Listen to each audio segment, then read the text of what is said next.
বাবা, আমার পক্ষে তোমাকে ঋণ দেওয়া সম্ভব নয়, কারণ তোমার মামা তোরণ বানানোর জন্য সমস্ত অর্থটুকু নিয়ে গিয়েছে, আমার সিন্ধুক এখন শূন্য।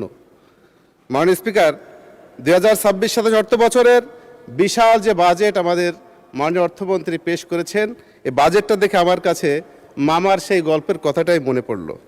মাননীয় স্পিকার, যে বাজেটটা পেশ করা হয়েছে এটি ইতিহাসের সবচেয়ে বড় বাজেট। যে বাজেটটাকে আমরা মনে করছি ঘাটতি এবং ঋণ নির্ভর একটি বাজেট। আমরা আয়না হয়ে ভুল ধরিয়ে দিতে চাই, এটা সরকারের সহ্য করতে হবে, নতুবা গণতন্ত্র অব্যাহত থাকবে না, ব্যাহত হবে। আমি আজকে বাজেট অধিবেশনের বক্তব্যে একটা গল্প দিয়ে শুরু করতে চাই।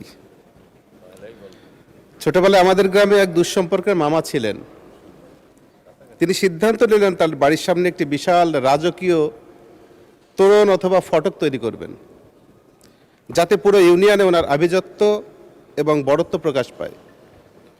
তিনি চমৎকার নকশায় এক বুক অহংকার নিয়ে তোরণটি বানালেন, কিন্তু বিপত্তি বাধল তখনই যখন জানা গেল এই জাঁকজমকপূর্ণ তোরণটি বানানোর জন্য মামা বাসার চাল, ডাল, আলু সব বিক্রি করে দিয়েছেন। শুধু তাই নয়, আমাদের পাড়ায় যে একটা সমিতি ছিল, সমিতি থেকে বড় অঙ্কের একটা ঋণ নিয়েছেন।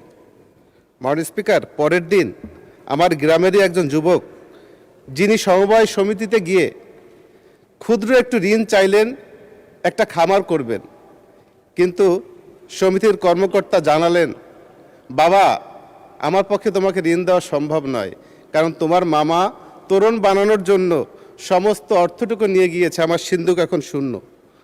মাননীয় স্পিকার, 2026-27 অর্থ বছরের বিশাল যে বাজেট আমাদের মাননীয় অর্থমন্ত্রী পেশ করেছেন, এই বাজেটটা দেখে আমার কাছে মামার সেই গল্পের কথাটাই মনে পড়ল। মাননীয় স্পিকার, যে বাজেটটা পেশ করা হয়েছে এটি ইতিহাসের সবচেয়ে বড় বাজেট। যে বাজেটটাকে আমরা মনে করছি ঘাটতি এবং ঋণ নির্ভর একটি বাজেট। মাননীয় স্পিকার, আমরা বিরোধী দলের সংসদ সদস্য হিসেবে সমালোচনা করব, সরকারের ভুল ধরিয়ে দেবো, এটাই স্বাভাবিক। আমরা আয়না হয়ে ভুল ধরিয়ে দিতে চাই, এটা সরকারের সহ্য করতে হবে, নতুবা গণতন্ত্র অব্যাহত থাকবে না, ব্যাহত হবে। মাননীয় স্পিকার, যে ঘাটতি এবং ঋণ নির্ভর বাজেটটা আমাদের সামনে উপস্থাপন করা হয়েছে, এখানে 2,43,000 কোটি টাকার ঘাটতি এবং রাজস্ব আয়ের লক্ষ্যমাত্রা 6,95,000 কোটি টাকা। কিন্তু এনবিআর গত 3 বছরের মধ্যে তাদের লক্ষ্য পূরণ করতে ব্যর্থ হয়েছে। 80%ও তাদের লক্ষ্য পূরণ হয়নি। সেক্ষেত্রে এত বড় একটি ঘাটতির বাজেট কি করে পূরণ করবে, এটা সন্দেহের অবকাশ রয়েছে। আর ঋণের কথা শুনলে আমাদের খুব ভয় লাগে, কারণ 3 দিন আগেও পত্রিকায় দেখলাম যে ঋণের চাপে এক গৃহবধূ আত্মহত্যা করেছে।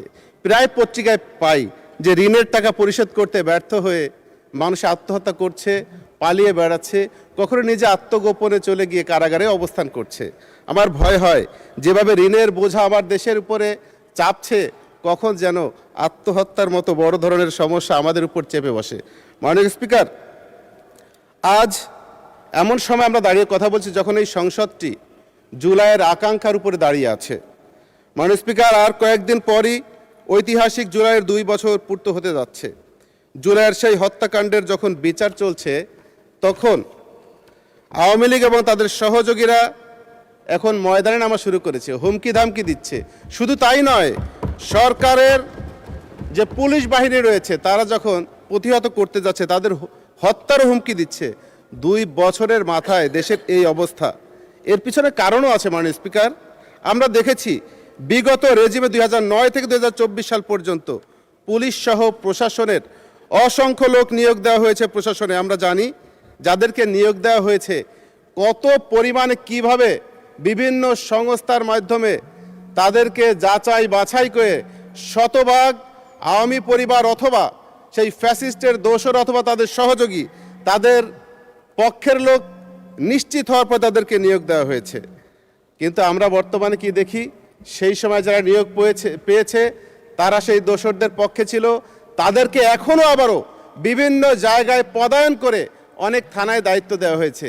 যারা দায়িত্ব পালন করছে রেজিম সরকারের সময়ে চাকরি পেয়ে, তারা বর্তমান সরকারের পক্ষে অথবা জামাত, শিবির, বিএনপি, এনসিপি তাদের পক্ষে ভূমিকা রাখবে, এটা আমরা কতটুকু আশা করতে পারি?